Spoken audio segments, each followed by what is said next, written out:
Isang mapagpalayang araw po sa atin lahat, mga kaibigan. Ito po ang Kawal ng Demokrasya, Kawaldi Carbonell.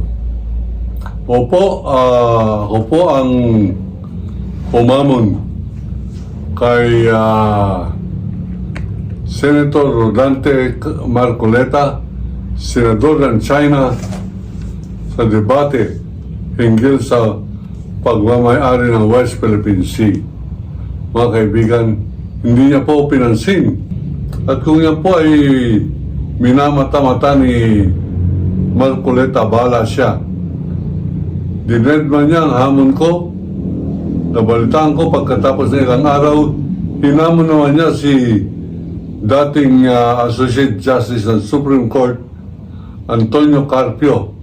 At siya po ay pinagbigyan. Hindi ko po alam kung yan ay matutuloy sapagkat hindi lang si Carpio ang hinamon ni Marcoleta.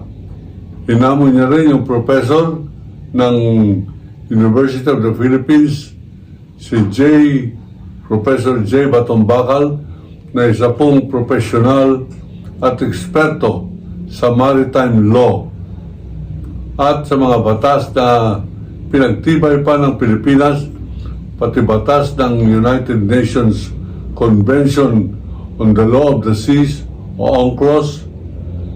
Abay, hindi po siya pinatulan ni Professor Batombakal.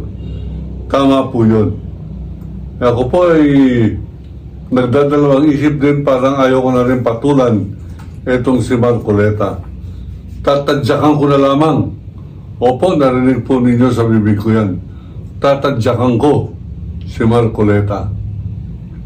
Ipakalat po ninyo yan para umabot sa kanya na siya, pag nakipagdebate sa akin tungkol sa pagmamayari ng West Philippine Sea, sasampalin ko yan, tatadyakan ko pa. Sapagkat wala siyang karapatan na maging senador at ipagtanggol niya ang China dito sa loob ng Pilipinas at sa tapat ko. Hindi ba rin pagdebatehan namin yung kanyang didepensa kala Diskaya, abogado yan eh. Pera-pera yan, walang morals. Hindi ba rin yung kanyang pagdidepensa doon sa anomalya ni Sara Duterte nung sabi niyang kailangan merong interparliamentary courtesy, Office of the Vice President, dapat huwag nang imbestigahin. Yan, pwede pagdebatehan yan. Pero pag tungkol po sa pagmamayari ng West Philippine Sea, hindi ko papayagan na sabihin niyang hindi atin yan. At hindi rin pwedeng payagan na sabihin niyang bakit na lang natin hindi pamigay ang Kalayaan Islands Group. Abay, sobra-sobra na yan. Kung marunong lang po tayo magmura, lahat ng mura, isipin na po ninyo. Yun ang ibig ko sabihin. Pero hindi ko po maipapangako na pag kami ay nagharap, hindi ko mapapangako na hindi ko yan tatadyakan. Tungkulin ko na tadyakan ang traidor. Tungkulin ko yan na ipamukha sa China na hindi lahat ng Pilipino ay kaya nilang ututuin, bulyak-bulyakin, ibubuli. Hindi ako papayag yan, hindi pwede yan. At kung yan ay magpapatuloy na papagtanggol niya ang China interest over Philippine interest in front of me, promise, sisipain ko yan. Para pantay lang ang laban, okay.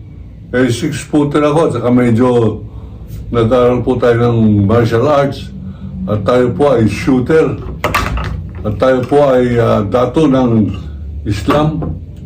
Baka wala siyang laban dyan. Sabunutan na lamang. Hindi ko siya minamalito, gusto ko siyang gawing katatawanan. Isama niya na yung anak niya na piluka kid din. Ang pangalan, Congressman Paul yan. Marcoleta.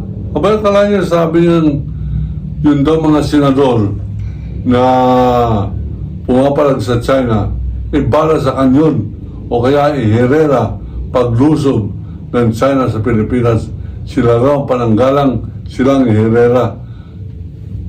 Traidor, another stupid Marcoleta. Stupido mga Marcoleta. Stupido, stupido, stupido. Ayan, baka hindi mo pa narinig yan. Stupido ka. Pilo ka, Marcoleta. Personalan na ito. Hindi lang yan abutin mo sa akin. Pag nagkaharap tayo, promise, sasabunutan kita. Ipapasa ko sa mga kaibigan ko yung piluka mo. Hanggang yan ay itapon na lamang doon sa basurahan. Kung gusto mo, pulutin mo nun. Mag-aamoy. Amoy panis na yung piluka. Pasensya po kayo mga kaibigan.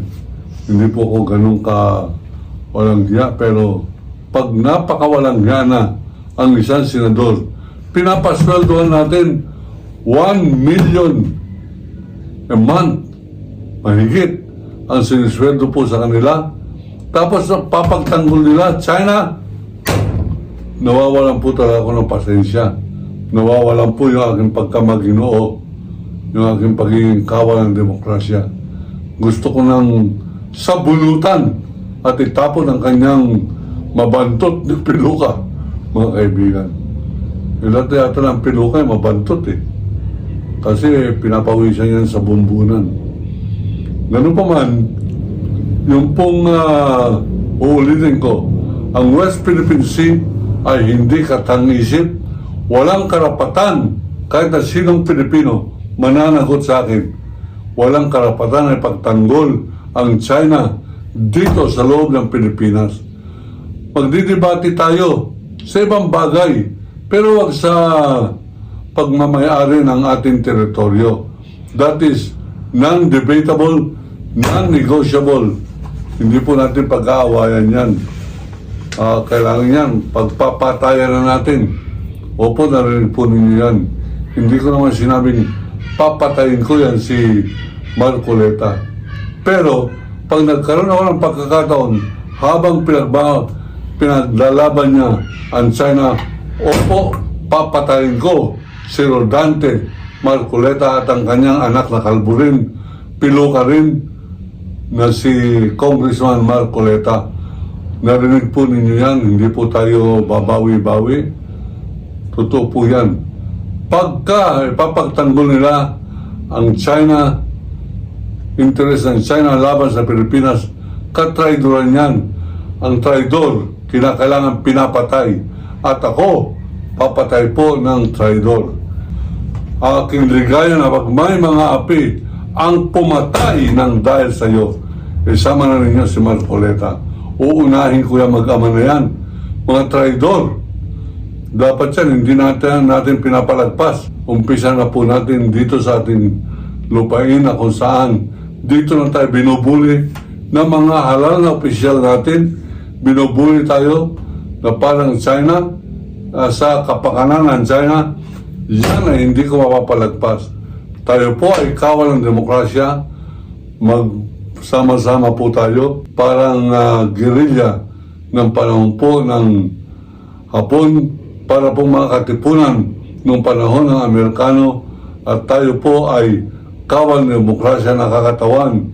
Diyan po sa mga pagpaparusa, pagpatay sa mga traidor ng ating pong bansa.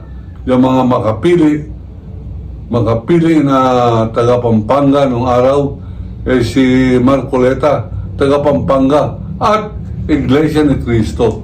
Pag hindi tatuwalag ng Iglesia ni Cristo yan, ibig sabihin sinasang-ayunan ng Iglesia ni Cristo ang pambabastos, pambubusabos ng China laban sa Pilipinas.